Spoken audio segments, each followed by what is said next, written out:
Have you ever wondered what secrets might be hidden in the ordinary objects around you? Right now, I want you to think about the stories that might be concealed in that antique watch gathering dust on your shelf. For Ben Carter, an ordinary mechanic in a mountain town, this question transformed his life when Sophia Beaumont asked him to restore her grandfather's forgotten Mercedes.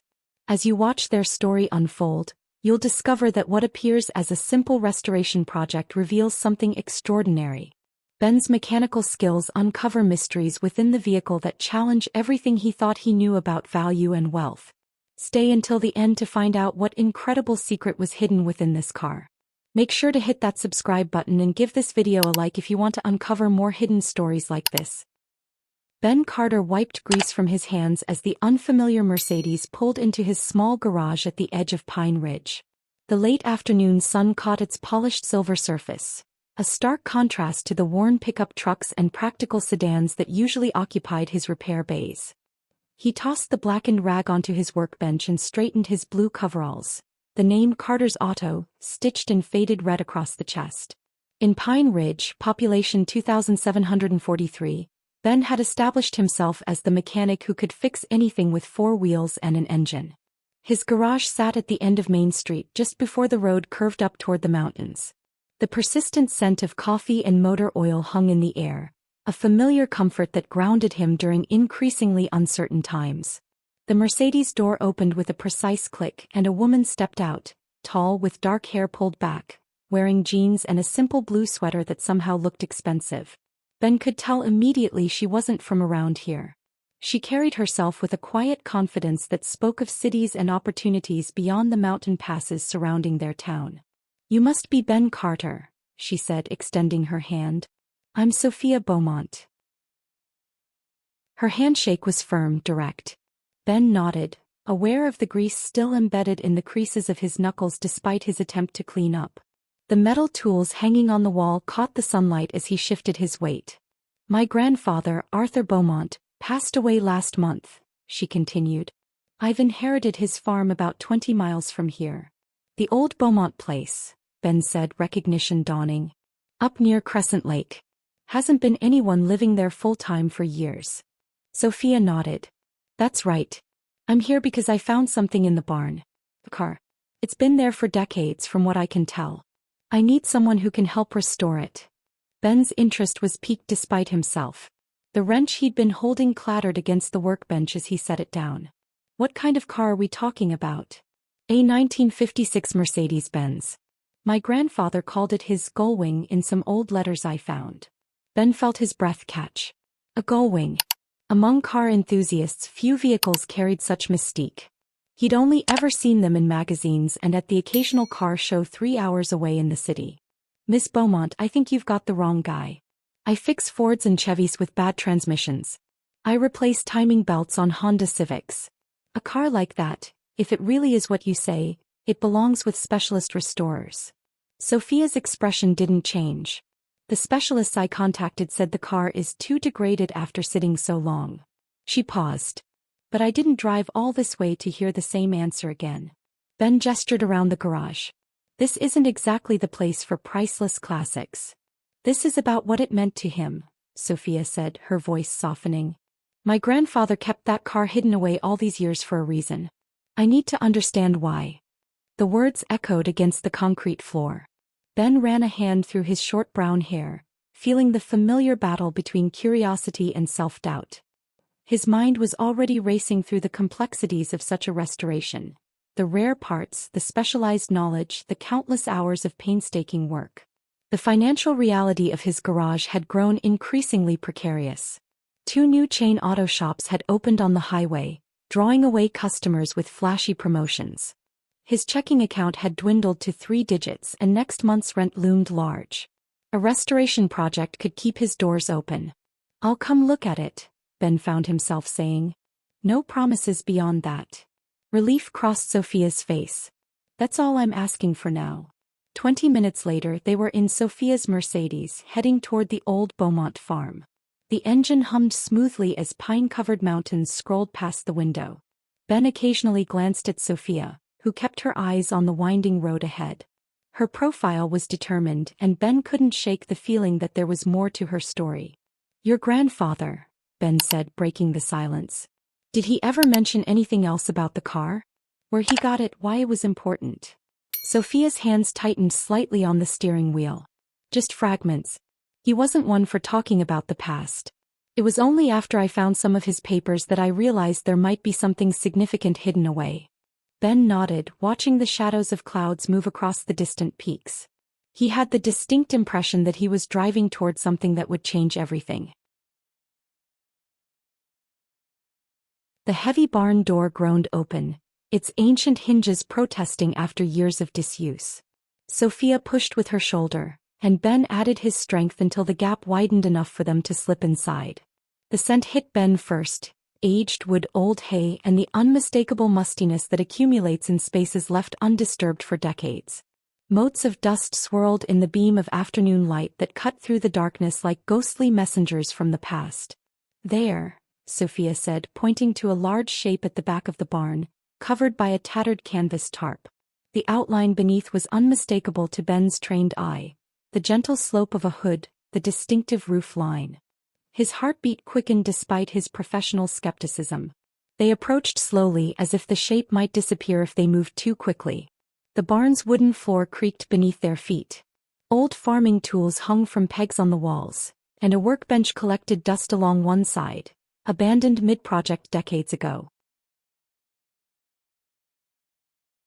I haven't touched anything since I found it, Sophia said. I wanted someone who would understand what they were looking at. Ben nodded, circling the covered car. He reached out, his fingers hesitating just above the fabric. Hey, Sophia stepped back and nodded. Ben grasped a corner of the cover and pulled. Years of dust rose in a cloud, making them both cough. The canvas was stiff with age, disintegrating in places. As it slid away, Ben's breath caught in his throat. The car emerged like a forgotten treasure, filthy and covered in decades of grime.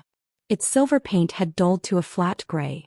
Through the dirt, Ben recognized the graceful curve of the fenders, the distinctive profile, and most telling of all, the upward opening doors of the Mercedes-Benz 300 SL Gullwing.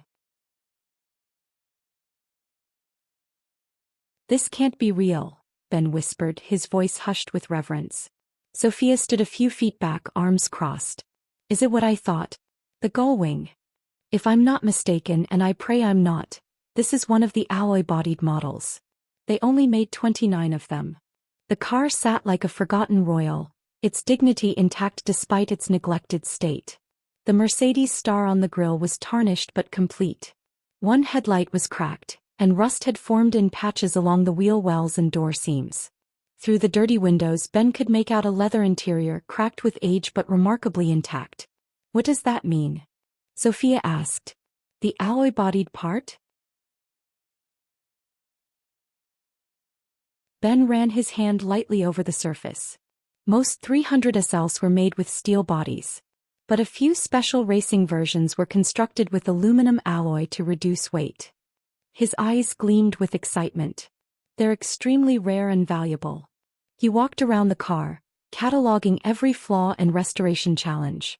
The tires had deflated decades ago, leaving the car resting on its rims. The chrome trim had pitted in places. But the shape was sound, with no major damage visible beneath the dirt. Your grandfather must have known what he had, Ben said. These cars were legendary even when they were new. Sophia stepped closer, her fingertips brushing the dusty hood. I barely knew him. He was always reserved. My mother said he came to America from Europe in the 50s and rarely spoke of his past. When he died, I was surprised to learn he'd left me the farm. I had no idea this was here. It's in rough shape, Ben said. The engine probably hasn't run in 40 years. There will be extensive restoration needed throughout.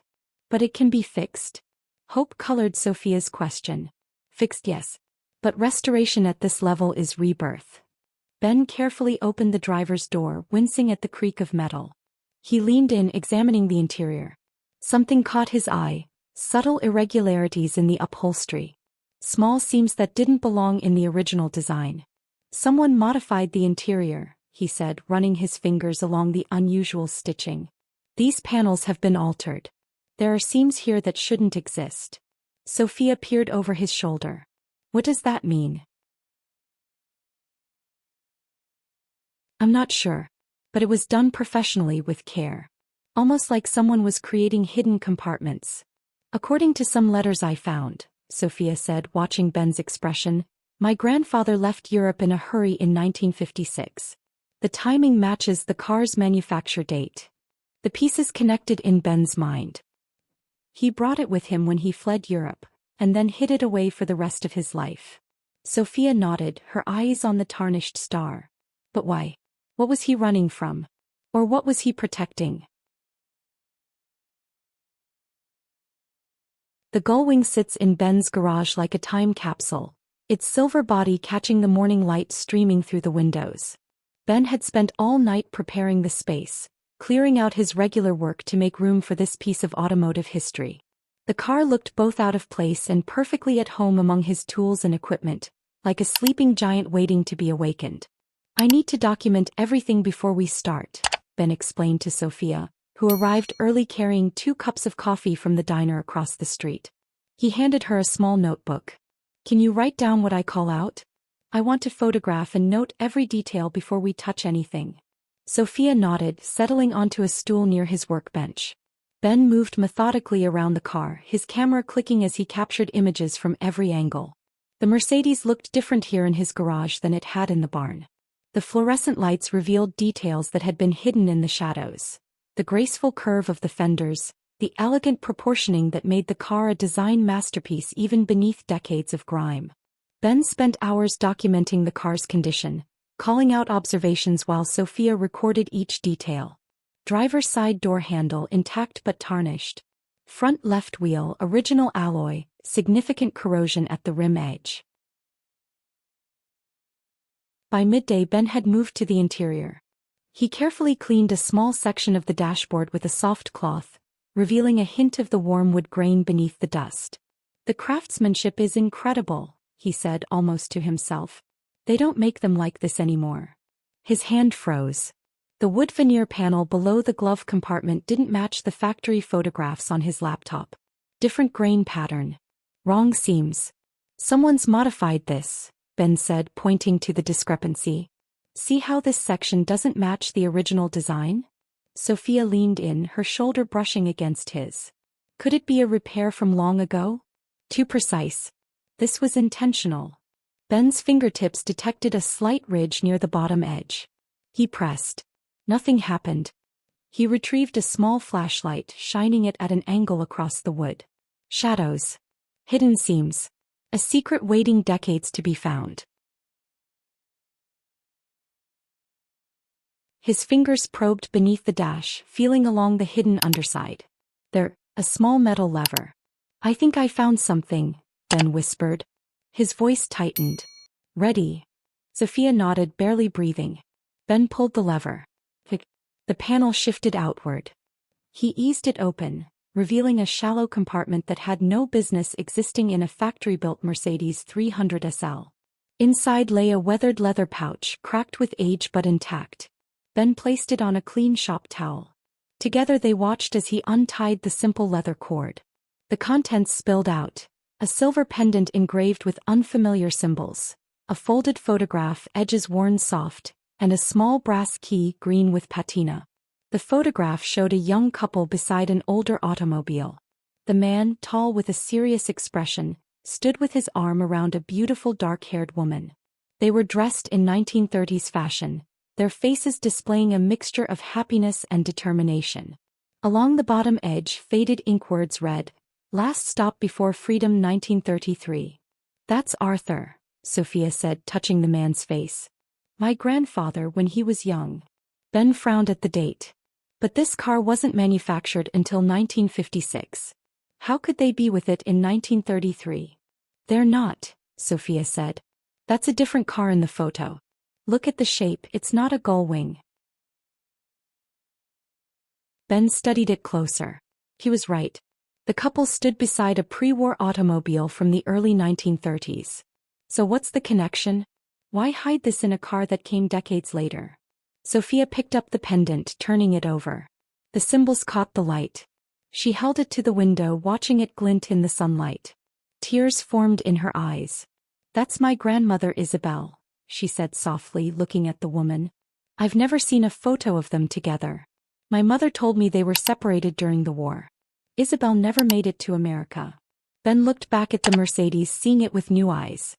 This car carried pieces of a story across time, a story that shaped Sophia's family in ways she was only beginning to understand. "Your grandfather left breadcrumbs," Ben said gently. "Pieces of a puzzle he wanted someone to find someday." Sophia clutched the pendant tightly, her eyes fixed on her grandparents, young and hopeful at their last stop before freedom. "This isn't just about getting it running again," Ben explained as he laid out the restoration plan on his workbench. "It's about preserving its history." He spread his notes beside carefully arranged photographs of the car in its current state. Sophia leaned against the bench, studying the meticulous diagrams he had created during the night. The morning light filtered through the garage windows, casting long shadows across the silver body of the Mercedes. Ben had divided the restoration into phases, each with its own unique challenges. The rarity of the alloy body meant standard techniques wouldn't work here. The engine needed complete rebuilding, and the leather interior required specialized treatment to preserve what remained while replacing what was too damaged. "We'll document every step," Ben continued. "Every part we remove, every modification we discover. This car is your grandfather's legacy." Sophia nodded, her grandmother's silver pendant now hanging around her neck. "Where do we begin?" "With the engine," Ben said. "It's the heart of the car and it might hold more secrets." Over the next weeks, Ben's garage transformed into a specialized workshop. Tools arrived from contacts Ben had made over years in the industry. Parts catalogs for the rare Mercedes filled a shelf dedicated to this project. Locals began to notice, and whispers spread through Pine Ridge about the mysterious car at Carter's Auto. Ben found himself working longer hours than ever before. Each evening as he locked up, doubt crept in. He'd risked his savings on this project, turned away reliable customers. If this failed, he'd lose everything he'd built. Yet each morning, his hands moved with renewed purpose as he disassembled the straight-six engine. What began as professional curiosity had evolved into something deeper. Each part revealed mechanical genius and human ingenuity in how Arthur Beaumont had modified it. "Something's not right with this engine block," Ben told Sophia one evening as she arrived with dinner. "The weight distribution is off."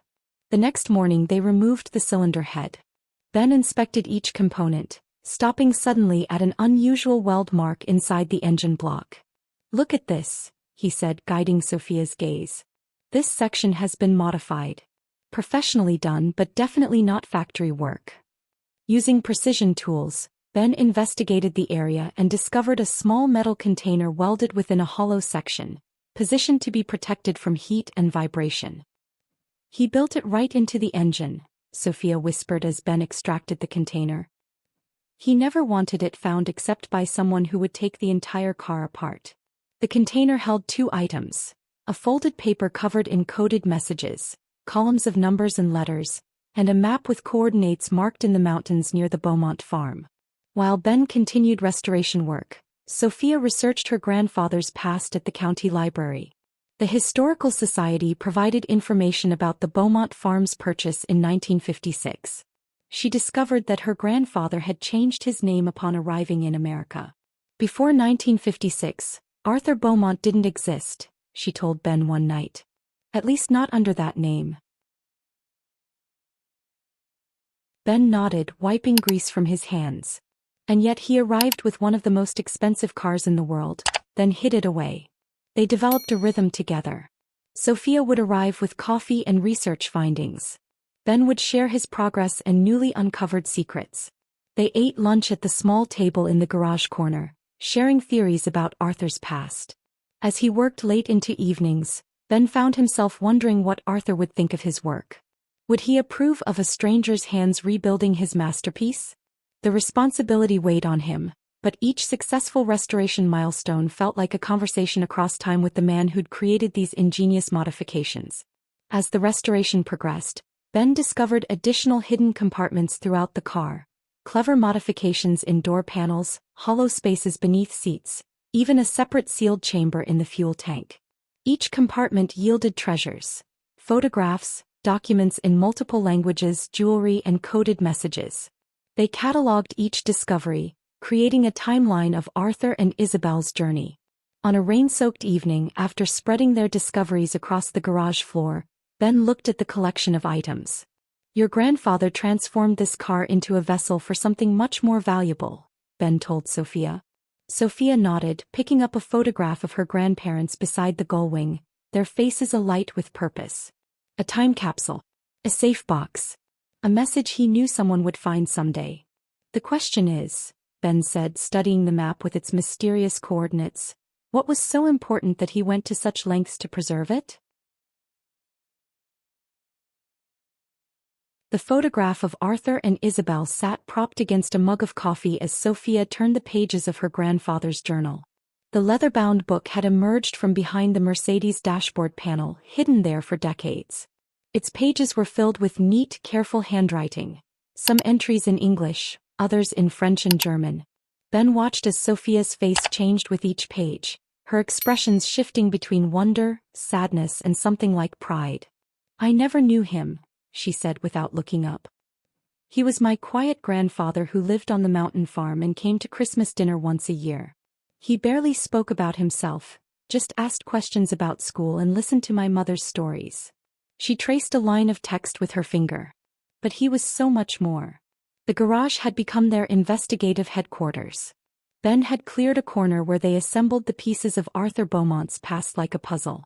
Newspaper clippings, photographs, documents, and the items recovered from the car's hidden compartments created a timeline on the wall, connected by red string. It looked like something from a detective film, but the mystery they were solving was deeply personal. "According to these records," Sophia said, gesturing to a stack of papers she'd found in the county archives, "Arthur Beaumont purchased the farm in 1956, paying cash. Before that, nothing. No birth certificate, no immigration records under that name." Ben nodded, carefully cleaning a small brass key they'd found beneath the driver's seat. "And these documents we found in the car are all from 1955 and 1956. There's a gap in the story." The documents revealed a man neither of them had expected. Arthur Beaumont, or whatever his name had been before, was connected to museums across Europe. Letters of introduction, coded messages, and official-looking papers with government seals showed his involvement in art preservation. One photograph showed Arthur in a formal suit, standing beside men in military uniforms and museum curators, all gathered around crates marked with gallery names. "He worked in art preservation during and after the war," Sophia said, translating a letter written in French. "This letter thanks him for his brave service in protecting our cultural heritage from those who would destroy it." The journal entries painted a picture of dangerous work. "March 12, 1944, Sophia read aloud. "Crossed the border tonight with 3 Rembrandts concealed in the false bottom of our wagon. Guards searched everything twice. Isabel distracted them with her perfect German while I stood sweating beside our horses. The paintings will be reunited with the Hoffman family tomorrow. At least something of their legacy survives." Arthur described midnight transports of paintings wrapped in oilcloth, sculptures hidden in farm wagons, and ancient manuscripts concealed in ordinary luggage. He wrote of checkpoint crossings where discovery meant death, of bribes paid to officials looking the other way, of constant fear of betrayal. And through it all, Isabel was at his side. The love story woven through the journal entries showed 2 people united by both love and purpose, risking everything to preserve beautiful things created by human hands.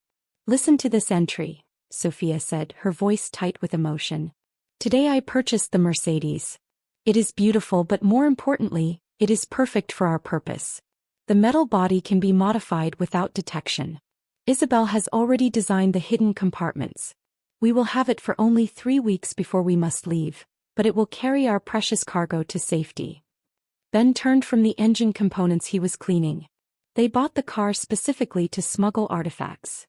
They were returning stolen artifacts to surviving families," Sophia explained as she flipped through more pages. The coordinates on the map marked a remote area of the mountain property Sophia had inherited, far from the farmhouse and barn, accessible only by a narrow trail through dense forest. It suggested that something still remained hidden there, something Arthur had secured elsewhere on his property. As Ben's restoration progressed, more documents emerged from hidden compartments. A list of names behind the speedometer, photographs of artwork beneath the carpet, letters of gratitude sealed in the headliner.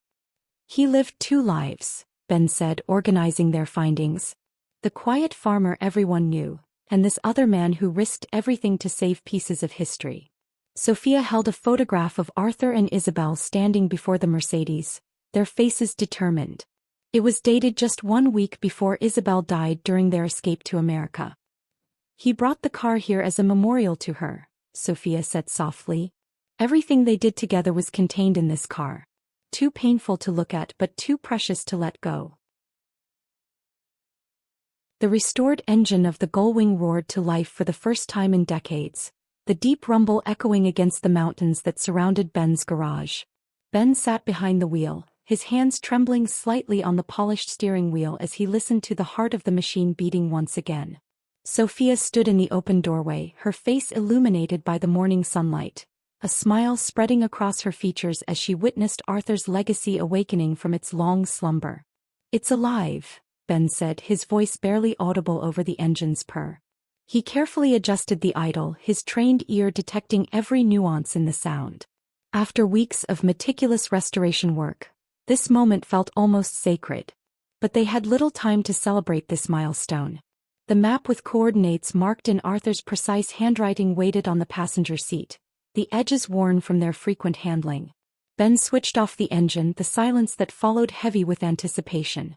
"Today's the day," Sophia said. She held up the small brass key they had found in the car's first hidden compartment. "Whatever my grandfather was protecting, I think we're meant to find it now." They loaded Ben's truck with shovels, flashlights, and tools. The Mercedes, though running, wasn't ready for rugged terrain. Ben's pickup had seen him through 15 years of mountain living, its scratched paint and mud-splattered fenders telling tales of trails conquered and winters survived. The journey took them beyond the farmhouse, following a narrow dirt road that disappeared into a game trail. Pine trees closed in around them, branches scraping against windows as dappled sunlight filtered through the canopy.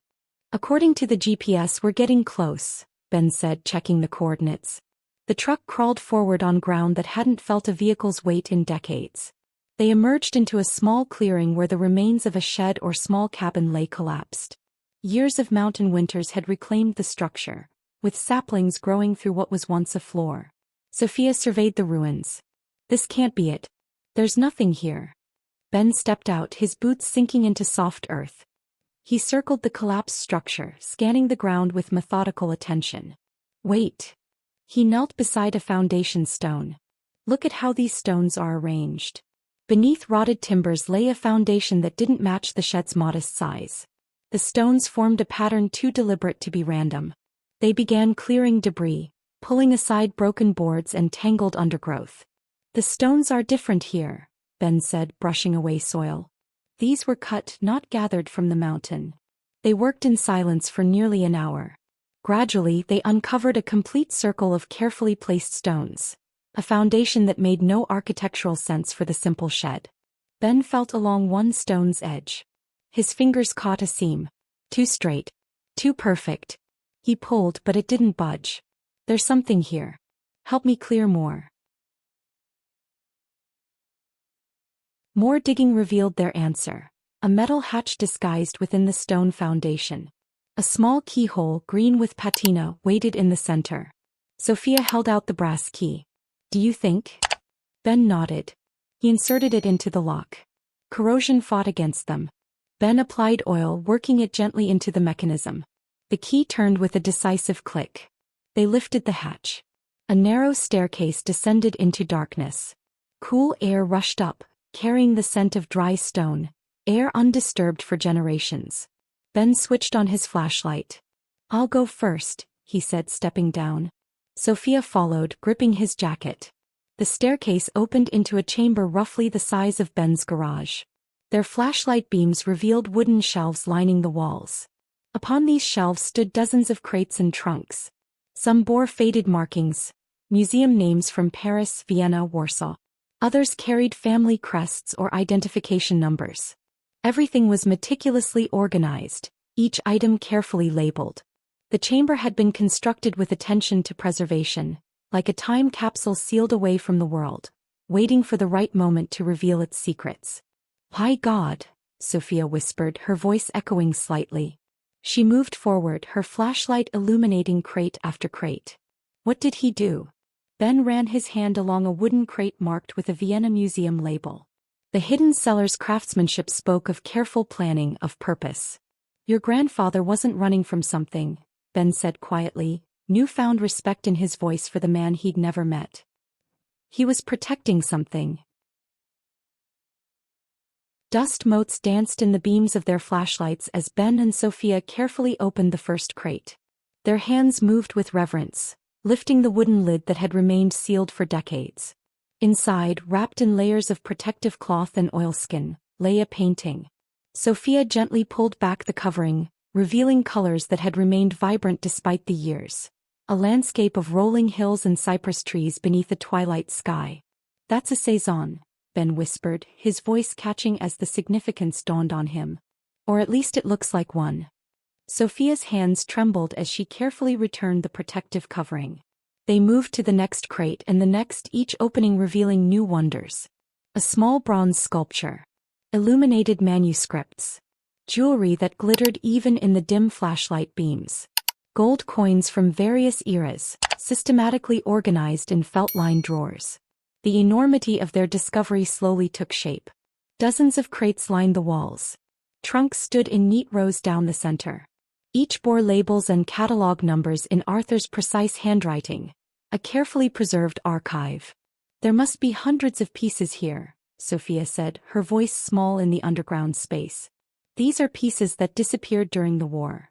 They stood amid billions of dollars worth of lost cultural treasures. Items that museums and families had mourned as destroyed or lost forever. What do we do now?" Ben asked, suddenly aware of the responsibility they now carried. "We can't just load this into my truck and take it to the garage." Sophia moved deeper into the cellar, her flashlight revealing more shelves, more treasures.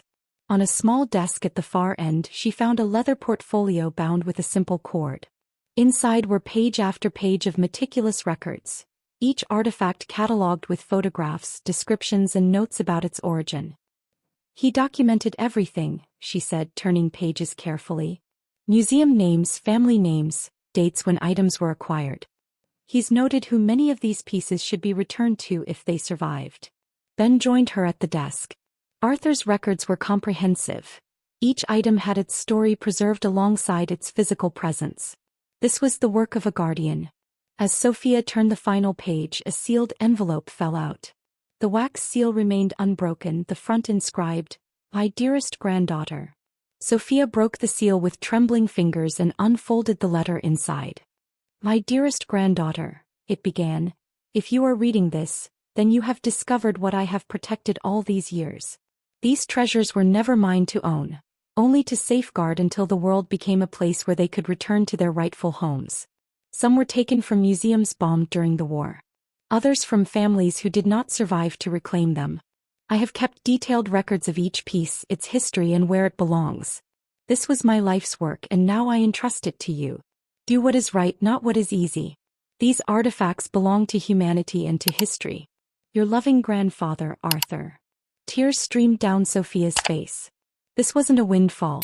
It was a mission that now fell to them. Over the next weeks, they worked methodically, cataloging each item and securing the cellar. They brought in carefully vetted experts who confirmed the collection's significance. In the dim light of the cellar, an appraiser handled a vibrant expressionist painting with gloved hands. "The Kirchner alone would fetch over 50 million, he explained, eyes wide with wonder. And this medieval manuscript was believed destroyed in the bombing of Dresden, a one-of-a-kind historical document. Ben worried that Sophia might waver, given that legally she had inherited these items. But watching her study her grandfather's records, he knew her decision had already been made.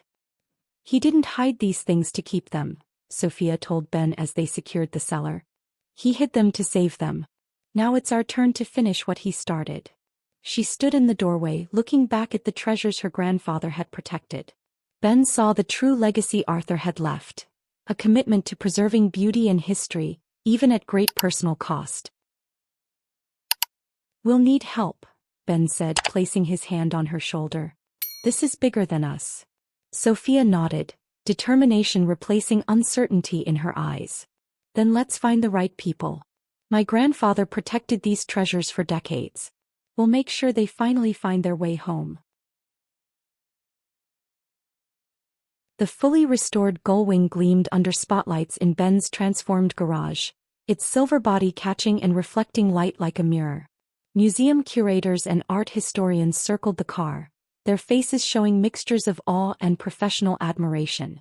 The Mercedes stood as both centerpiece and symbol, the vessel that had carried Arthur Beaumont's secrets across decades and now anchored the beginning of something new. Sophia stood near the driver's door, watching the experts examine the car's details. 6 months had passed since they discovered the hidden cellar. 6 months of careful planning, of legal consultations, of reaching out to museums and families across Europe and America. The decision had never really been a choice. Her grandfather's letter had made his wishes clear. These treasures weren't meant to stay hidden forever. The Beaumont Cultural Preservation Foundation, Sophia explained to the gathered specialists, will have 2 missions. First, to return as many of these pieces as possible to their rightful owners or museums. Second, to preserve the story of how they were saved. She rested her hand on the roof of the Mercedes. My grandfather never sought recognition for what he did. But his work deserves to be remembered. Legal complexities of returning artwork across international boundaries created formidable challenges. Security concerns for housing priceless artifacts and the emotional weight of contacting families who had lost everything during the war tested their resolve. Through it all, Ben remained at Sophia's side, his practical mind finding solutions to problems that seemed insurmountable. Pine Ridge transformed as Arthur Beaumont's story spread. The town that had barely noticed the quiet farmer now proudly claimed him as a local hero. Journalists, historians, and tourists arrived to witness where this extraordinary story had unfolded. The town quickly approved permits for accommodations to welcome visitors. Ben's garage expanded into the neighboring building. One half remained dedicated to mechanical work for Pine Ridge residents. The other became a workshop where he taught restoration techniques to students from across the country. Preservation requires skill, Ben told a group of apprentices working on a classic car engine. Factory repair and restoration are different worlds. The knowledge Arthur applied to this Mercedes disappears if we don't pass it down. Adjacent to the garage, construction crews built the Beaumont Museum. Unlike Grand City museums, this building blended with the mountain landscape, stone and timber with windows framing forest views. The Gullwing would eventually become the central exhibit explaining Arthur and Isabel's story. During the farmhouse renovation, Sophia discovered additional journals beneath floorboards in Arthur's study. These writings revealed Isabel's full partnership in their mission. She had used her training as an art historian to identify valuable pieces and her social connections to arrange safe passages. They were equals, Sophia told Ben one evening on the farmhouse porch as sunset painted the mountains. The way he writes about her shows respect and admiration. She was as brave as he was. The most moving moments came when families reclaimed pieces of their history. An elderly man from Vienna wept when presented with a painting from his childhood home. A woman from Warsaw recognized a silver menorah that had belonged to her grandparents. Each reunion became part of the museum's growing collection of stories about preservation and return. My grandfather came from Spain, one visitor told Sophia after touring the museum. He told me stories about a nobleman who fled with a woman and something precious. I thought he was making our family sound interesting. The man shook his head. Now I see his stories were real. The Foundation's archives documented Arthur and Isabel's extensive work. Donations to families fleeing war, payments to smugglers who helped hide artwork, and support for charities after the war. Their efforts extended far beyond the artifacts to the people connected to them. Ben and Sophia's relationship deepened through their shared purpose. What began as a professional arrangement evolved into partnership, friendship, and love. They brought complementary strengths: his practical skills and her vision, his local connections and her international network. On the museum's opening day, Sophia stood before visitors with the Gullwing shining behind her. Some treasures aren't meant to be kept, she explained, her voice carrying through the hushed room. They're meant to be protected until they can find their way home. That's what my grandfather understood. That's the legacy we continue. The car that once carried treasure now carried meaning. The garage that once fixed vehicles now restored history. And the quiet mountain town became a destination for those seeking to understand how ordinary people could perform extraordinary acts of preservation in the darkest times. On a quiet evening, Ben stood beside the Gullwing, now permanently displayed in a glass pavilion connecting his garage to the new Beaumont Museum. The silver car caught the fading light of sunset, casting long shadows across the polished floor. 1 year had passed since they discovered Arthur's hidden cellar. 1 year since a simple restoration job had transformed everything. Ben ran his hand along the smooth curve of the fender, remembering how it had looked when he first saw it, dust-covered and forgotten in that old barn. Now it gleamed like new, every detail restored with painstaking care. The doors stood open in their iconic wing position, revealing the leather interior where they had found the first hidden compartment. So much had changed since that day. "Still admiring your handiwork?" Sophia asked, approaching with 2 cups of coffee. She handed one to Ben, the steam rising between them in the cool evening air. "Just thinking about how different everything was a year ago," he replied, accepting the cup. "I was worried about keeping my garage open. You were just trying to clear out an old farm." Their lives had transformed dramatically. Ben's garage now employed 6 mechanics with a waiting list for restoration projects. People drove hundreds of miles to consult with the Gullwing guy. His modest building had expanded to include an educational wing where traditional restoration techniques were taught alongside automotive history. The adjustment hadn't always been easy. Ben sometimes missed the quiet simplicity of his former life. Fame brought pressures he hadn't anticipated. Clients expected perfection. Students watched his every move. Some nights he questioned whether he deserved such recognition. "Mrs. Jenkins brought her husband's pocket watch today," Ben said. "I called that retired jeweler from Hillside to take a look. He'll teach me about watch movements tomorrow." Ben's garage had evolved into a gathering place where people brought family heirlooms and their stories. It became a center of learning where knowledge flowed between generations. The restoration techniques he developed for the Gullwing, born of necessity and innovation, were now documented and taught to apprentices from across the country. Sophia had found her own path, continuing her grandfather's work. The Beaumont Foundation, funded by artifacts that couldn't be returned to original owners, supported cultural preservation projects worldwide. The foundation approved funding for that indigenous language preservation project, she told Ben, leaning against the glass. "We're partnering with the university to create digital archives of oral histories from World War II survivors." Together, they had created a community centered around preservation of both mechanical and cultural heritage. Pine Ridge had become a destination. Visitors came for the museum and stayed for the workshops, lectures, and sense of connection. "This car," Sophia said, touching the gleaming fender, "was like a butterfly in a cocoon when we found it. Now it's transformed and transformed us with it." The Mercedes carried stories, connecting generations and preserving history. Children pressed faces against the glass while guides explained how Arthur and Isabel had modified the vehicle to transport treasures across borders. College students sketched its elegant lines. Elderly visitors recognized items similar to those lost during wartime displacement. As the last visitors departed and museum lights dimmed, Ben took Sophia's hand. His fingers, rough from years of mechanical work, intertwined with hers. The contrast remained. The mechanic and the heiress from different worlds united by shared purpose. "Sometimes I still can't believe all this happened because of one old car in a barn," Ben said, looking around at what they had built together. Sophia squeezed his hand. "It was you seeing what others couldn't see. My grandfather knew someone would come along who would understand the value of preservation, who would care enough to look deeper." They walked through the connecting corridor toward the farmhouse that had become their home. The museum would reopen tomorrow. Students would arrive for workshops. The foundation team would continue cataloging items for return to families across Europe. The greatest treasure they discovered wasn't gold or art or even the priceless Mercedes. It was purpose, knowing their work mattered, that they preserved not objects but the meaning those objects carried. In saving the past, they created a future built on a legacy once hidden in darkness, now brought gloriously into light.